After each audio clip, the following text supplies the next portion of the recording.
Welcome to Inland Empire Alive, bringing you issues, events, and perspectives from throughout San Bernardino and Riverside counties.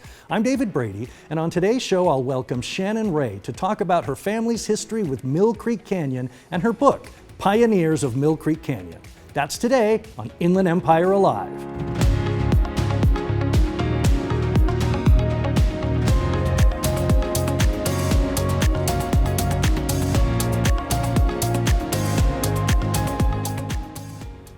Well, here with me now in studio to talk about the fascinating history of San Bernardino County's Mill Creek Canyon is author Shannon Wray. Shannon, welcome to the program. Thank you, David. Delighted to be here. Let's go all the way back to the beginning. Your family has deep, deep roots in Mill Creek Canyon. Tell me how it got started. Well, it was interesting when I first started to write or research the book. I discovered something that I didn't know, and that was that my great-grandfather came to Mill Creek Canyon in 1847. He was part of the Mormon battalion, and he was at Fort Moore, and they had to cut a pole, or actually a couple of trees for a flagpole, to raise the United States flag over Southern California for the first time on July 4th, 1847. And they came with an ox cart and a team of men from Los Angeles to Mill Creek Canyon. They cut two trees and they lashed them together, and that was the flagpole that the flag was raised on for the first time. So paint a picture for folks. Where is Mill Creek Canyon, and what was life like back then?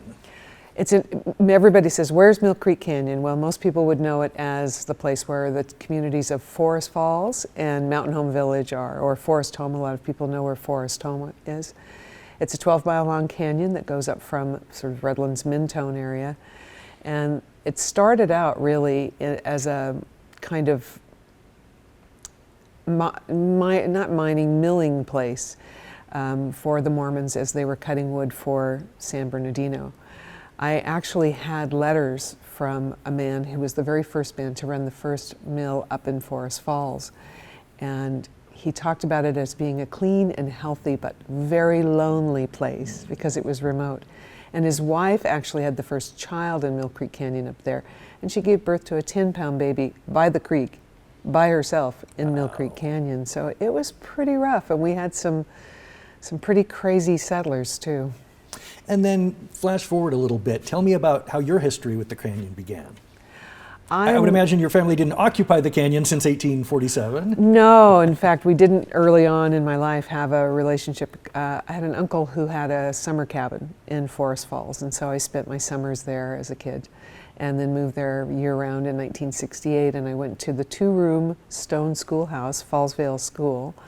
In my life, over the years, as I've lived around the world, people they say, like Little House on the Prairie or something, and I say yes, Little House on the pretty Forest. much like that. We had 3 grades in each room and about 25 kids in each class, so it was pretty small and pretty wonderful, actually. So when did you develop this curiosity, this appreciation for all this history? And like you said, you didn't know initially that your family had this tie. I didn't. I've lived all over the world and traveled quite a bit. And I came back home, I think of Forest Falls as my hometown, came back home in 2009, and I remembered stories that the old timers used to tell. And I'd think, well, what about that? And because I was a journalist and very curious, I would look into it. After 10 years of that, people started to kind of ask me, well, do you know about this? Do you know about that? And I'd start to talk about it. And then I finally put it all together, 10 years of research into the book, Pioneers of Mill Creek Canyon. When did you know it was a book? Early on? Or were you just gathering stories and anecdotes? I really didn't know it was and a this book. This is your first book. It was my first Was that book. intimidating that, this might actually require me to gather all this together and submit it and put myself out there? It was exciting. A friend actually suggested that I go to the History Press and pitch them on the story, and it happened very quickly. Within a couple of weeks I had a contract to do the book, and then I thought, oh no, now I have to write the book. And all of the research, it was masses and masses of stuff, but the settlers themselves kind of made it easy. One of my favorite is Kate Harvey. She was known around the canyon as Cactus Kate, and she came to the canyon in 1888. One of the things that's always fascinated me about the settlers is that these guys would go up there and they would be living on their own, and they'd carve out a place on the land, and then they'd eventually say, well, I guess I need me a wife. And I don't know if there was a widow market or something in San Bernardino, But they would all come to San Bernardino to get a wife. And so one of the settlers went down to town and found a wife, and she had 2 kids, and one of them was Kate Harvey. And a very short time after they got there in 1888, he died, the stepfather died, and her mother died, leaving her at 17 with a younger brother, basically alone in the mountains. And so she married a ranch hand. And the very, very long story short, Kate was married to this ranch hand, and her brother shot and killed her brother-in-law. And he sat on the steps and said, "Tell the sheriff to come. I did it, and I'll hang for it if I have to, but I was gunning for him." And they had a very sensational trial. He was acquitted within 10 minutes. It was the fastest acquittal in the history of San Bernardino County. And then Kate got married again years later, and her brother shot that husband too. So it's quite a story. I shouldn't laugh. I mean, I know. These were but terrible people don't traumas. realize we really had the Wild West here, you know. We also had a outlaw gang called the McCaney Gang that were very, very notorious. Well, I wanted to note that. I mean, these pioneers weren't always on the right side of the law. No. The McCaney Gang, they were cattle rustlers, they were murderers, they were arsonists. Was that typical of the time? I mean, did the Creek stand out for lawlessness, or was that just sort of how life was lived? Well, it was interesting because they actually came to the canyon. The very first settler in Mill Creek Canyon was a man named Peter Forsey, and he had been a sheriff for most of his life. And he went down to town to get him a widow, and she had 5 children. And this is a lawman. He had a law degree. He had been a sheriff for years, and he married this woman. And she married him so that she could kind of hide her 2 outlaw sons. Oh, yes, I remember this. Yes, in the canyon, because it was very remote. And so then they started operating out of there, kind of underneath his nose. And so there were a lot of righteous people, absolutely. There were some really wonderful people who were on the right side of the law.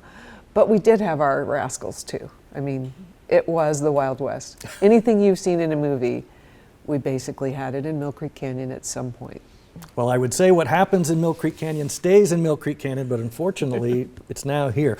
When we come back, we'll have much more with Shannon Wray and the pioneers of Mill Creek Canyon right after these messages. Join us for our weekly farmers market in San Bernardino.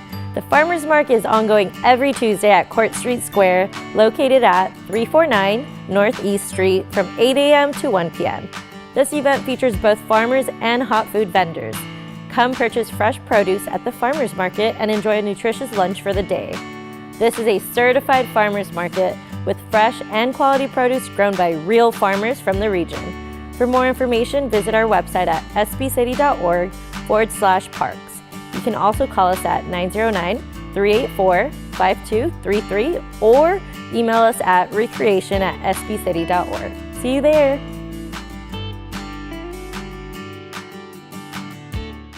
My son didn't know I smoked. He saw me out the window. And the next day, there was this letter asking me to quit smoking. The thought of my boys not having me around, I can't. I'm sorry. For free help, visit cdc.gov/tips. Well, I'm talking with local author Shannon Wray, who wrote Pioneers of Mill Creek Canyon, published in 2020 by the History Press. Let's talk a little bit more about the pioneers themselves. You describe them as visionaries, eccentrics, and adventurers. Give me another example. Oh, another example would be, well, Peter Forsey was pretty amazing. He started out in Virginia and came across the country. A lot of people came because of the gold rush, and then they got tired of being in the mining camps. Eventually sort of wandered down this way and into San Bernardino. One of the other visionaries that was quite amazing was Dobbs, who had Dobbs Cabin, and he was part of a project to try to redirect all of the water in the canyon into electricity, and to actually use our water in Mill Creek Canyon from Big Falls, which is the second highest falls in the state, and to power Riverside. Actually, they were going to get the water all the way over to Riverside. And the thing about Mill Creek Canyon is there have been a lot of firsts in Mill Creek Canyon.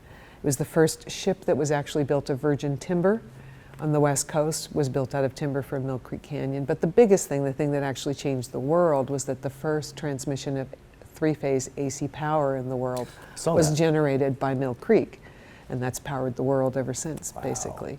So there were a lot of people who did things there that actually made a big change, not only in our area in the Inland Empire, but also around the world. How easy was it to find the research you did? You talked about, even though it feels like the distant past, we're really only a few generations from these folks, and there's a lot of families that still keep, like you say, letters and photos and records. Yeah. I felt so fortunate. I crawled every archive in the state, from Sacramento to San Diego, and the archivists were amazing and they were wonderful. But the ones that I really, really treasured were descendants that I was able to find of the actual people that I was writing about. And they would climb into basements or crawl into attics and find old letters and photographs and things. And those are treasure. Did anyone not want their story told? No, most people were actually okay. A lot of the descendants really didn't know very much about their grandparent. Or Well, has that been a great satisfaction in the years since the book has been out? What has been the feedback you've gotten in bringing these stories to light that maybe had been long forgotten? The thing that is most wonderful about this book is that the people who live in the canyon and the people who are from there and have had some relationship with the canyon all say they now index it in a different way. Like they can see things in the land that they never saw. Well, I wanted to ask you, did before. it change your memories of your childhood? Did it change the way you thought about growing up there and your ties? It did, actually. There's a spot up when you're going up Highway 38 between Mountain Home Village and Forest Falls where there's an old chimney sitting out in a big meadow. And everybody called it something different because everybody had a different theory about what it might have been. And we actually figured out what it was. So you told the act, you finally, for history. I found a photograph from 1916, and there's a stone in this chimney that's black and has a white diagonal stripe across it. And we were able to actually verify completely that what the site was. And so now everybody knows what that is, but they always wondered for years and years and years and years what that was. Well, we've only got about a minute left. I want to draw attention to one other little piece of history that ties to your family, which I found fascinating. Mm-hmm. Your aunt was the actress, Fay Wray, that everyone knows from 1933's King Kong. Tell me a little bit about. She was indeed. She was my father's older sister. There was 6 children, and my dad was the youngest. And Fay came to Hollywood when she was 14. Wow. Pretty much by herself. She was in a beauty contest with her sister, and her sister actually won the beauty contest, but she was the second runner-up. And a photographer saw her, and things were really, really tough in Utah at the time for my grandmother. And this man said, "I want to take your daughter to Hollywood." And she thought, well, one less mouth to feed, kind of. And Fay went with a virtual stranger by herself to Hollywood and made her way and made 128 films. Wow. In her career, and she was my beloved. I was stunned to read that when she passed in 2004, the Empire State Building actually dimmed its lights. It did. One of the funniest things was that, I don't know if I should talk about this, but in 2000, Playboy magazine did the 100 sexiest women of the millennium, and she was among them. And so I called her, she was 92 at the time. I said, "Auntie, I hear you're in Playboy magazine this week." And she goes, "I know, isn't it sexy?" At 92. So that Shannon, was funny. I would love to talk more. I know you've had decades of experience as a TV producer, so I'd love to have you back. Again, the book is Pioneers of Mill Canyon. You can learn all about it at Shannon's website, shannonray.com. Thank you again for being on the program. Thank you for having me. I've so enjoyed it.